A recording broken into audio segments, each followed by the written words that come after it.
뉴스 화제 인물을 직접 만나봅니다. 김반장의 픽.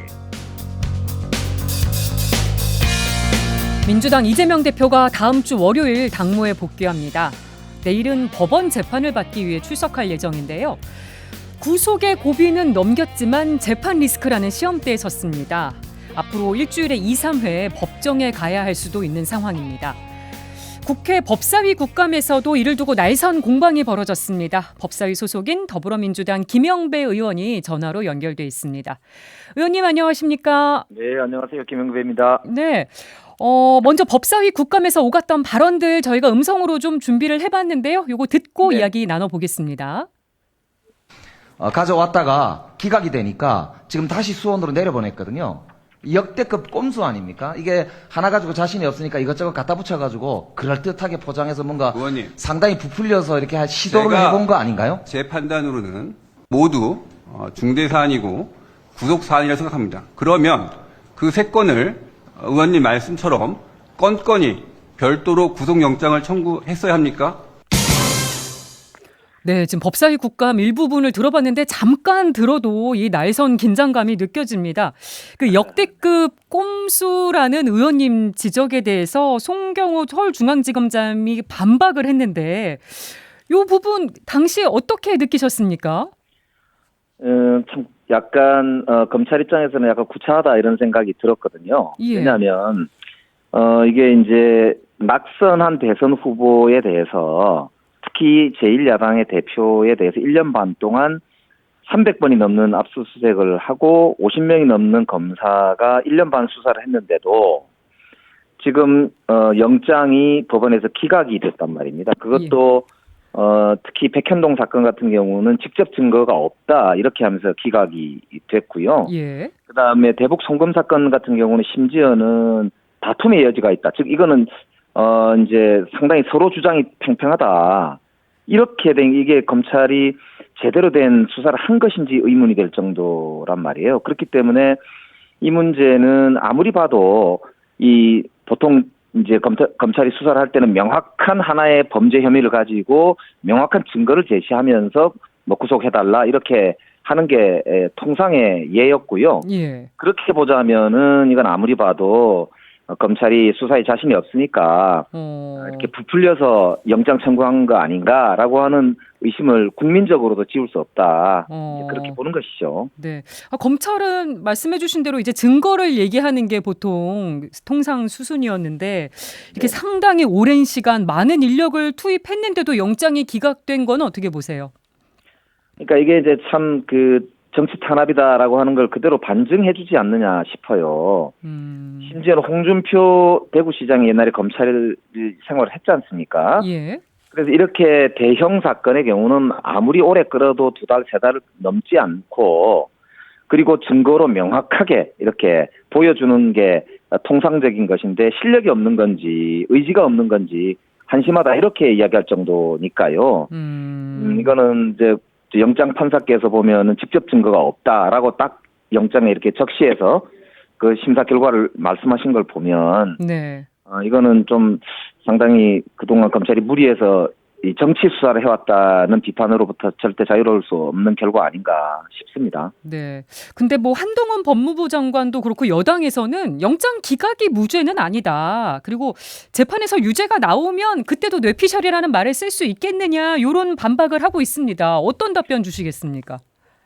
한동훈 장관도 본인이 이제 추미애 장관으로부터 휴대폰에 대해서 이제 영장을 받아서 한동훈 장관 채널A 사건 관련성을 수사하겠다 이런 이야기를 할 때는 무죄 추정의 원칙을 엄청나게 내세웠었거든요. 예.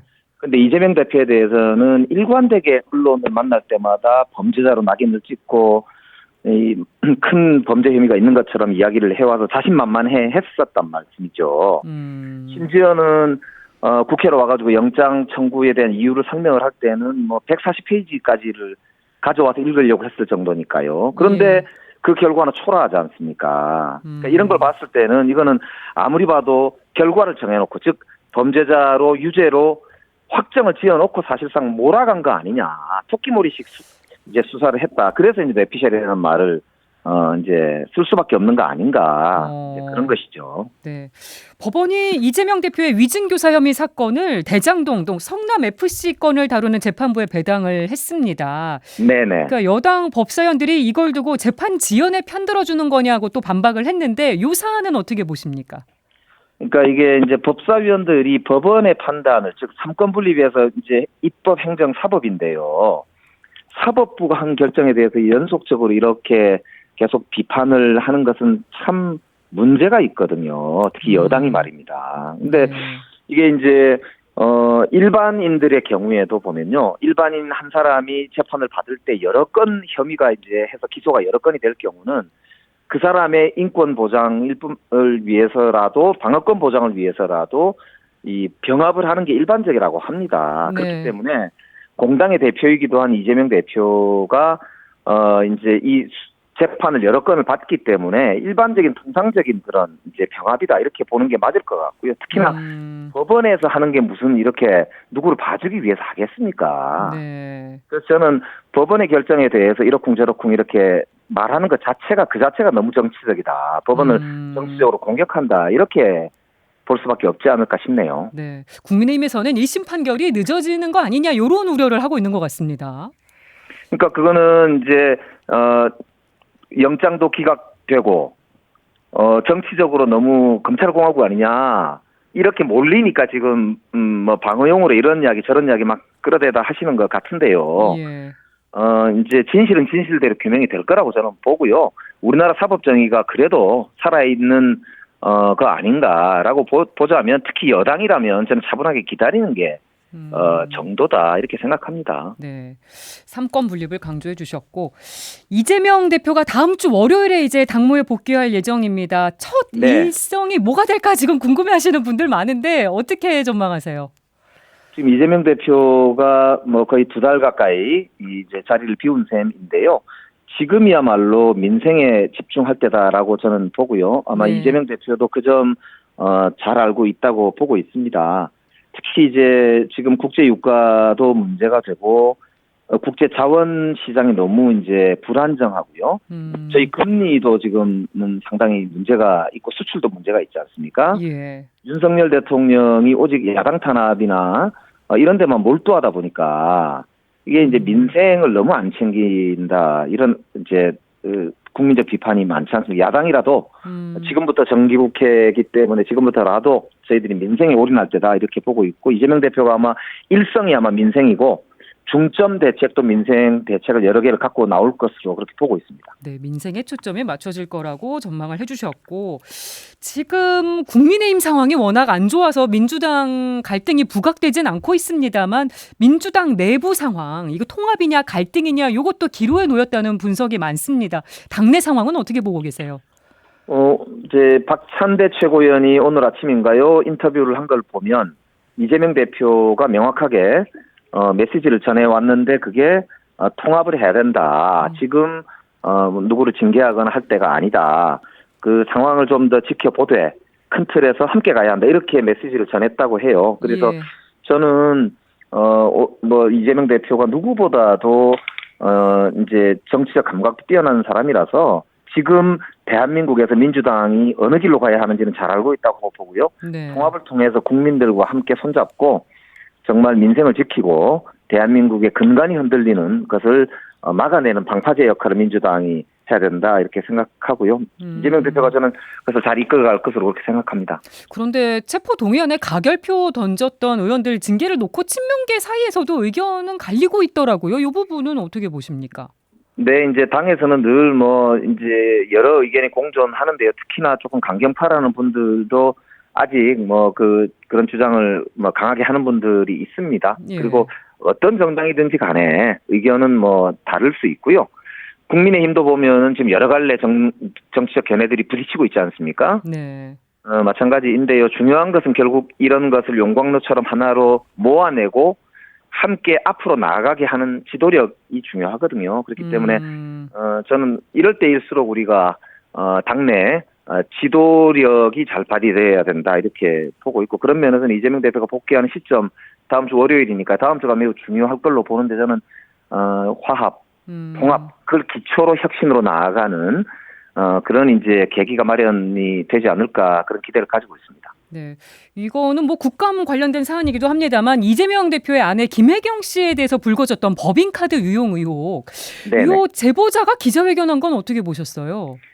네, 그게 이제 진실을 밝혀야 될 문제일 텐데요. 예. 지난번 대선 때부터 이게 뭐 여러 문제가 있었기 때문에 확인 절차가 뭐 필요하다고 보니까 저는 필요한 수사는 하면 된다고 보고요. 네. 다만 이제 이게 지난번 경찰에서 무혐의가 났었던 건이거든요. 그랬죠.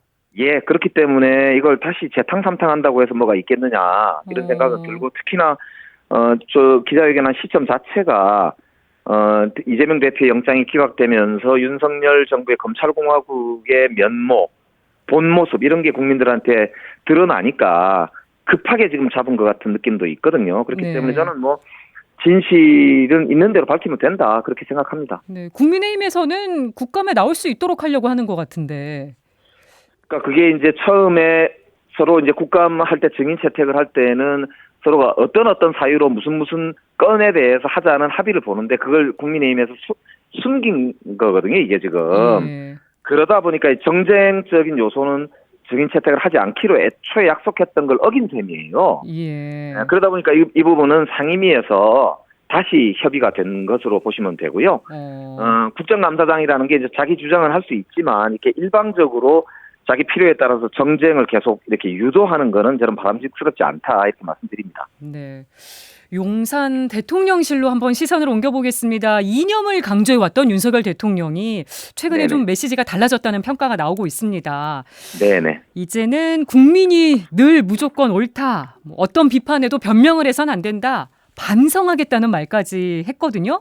대통령의 네. 발언 어떻게 보고 계세요? 뭐 우선 큰 틀에서는 대통령께서 지금이라도 늦지 않게 진정으로 그렇게 생각하신다면 참 뭐 좋은 변화의 계기도 될 수 있겠다는 생각은 들었고요. 예.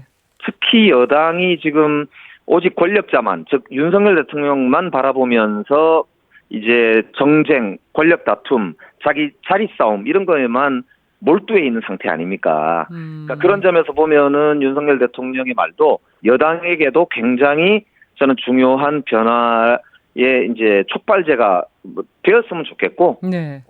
그런 바람이고요. 왜냐하면 여당이 또 잘해야 저희들이 야당도 더 잘하죠. 그렇기 때문에 지금부터 총선까지는 잘하기 경쟁을 해야 된다 이렇게 보고요. 네. 그래서 저는 뭐 대통령이 하신 말씀이 실제로 실천이 되었으면 좋겠습니다. 어떤 오히려 부분부터 실천이 돼야 될 것 같으세요? 저는 국민이 하늘이고 왕이라면 국민들께서는 야당이 협치하길 바라고요. 네. 민생을 챙기길 바라지 않습니까? 그러면 대통령께서 제일 먼저 할 일은 역시 야당 대표를 이제 불러서 같이 머리를 맞대고 이 복잡다단한 국제정세, 국내정세, 경제 대책을 논의하는 게 우선이다. 예. 그리고 나서는 야당과 함께 대한민국의 미래, 우리 국민들의 먹을 먹거리 이런 네. 걸 책임지는 그런 정책들을 추진해 나가는 모습을 보여주시는 게 우선 아닌가. 이제 그런 말씀 꼭 드리고 싶습니다. 네, 알겠습니다. 김 반장의 픽 지금까지 더불어민주당 김영배 의원과 얘기 나눠봤습니다. 전화 연결 고맙습니다. 네, 감사합니다.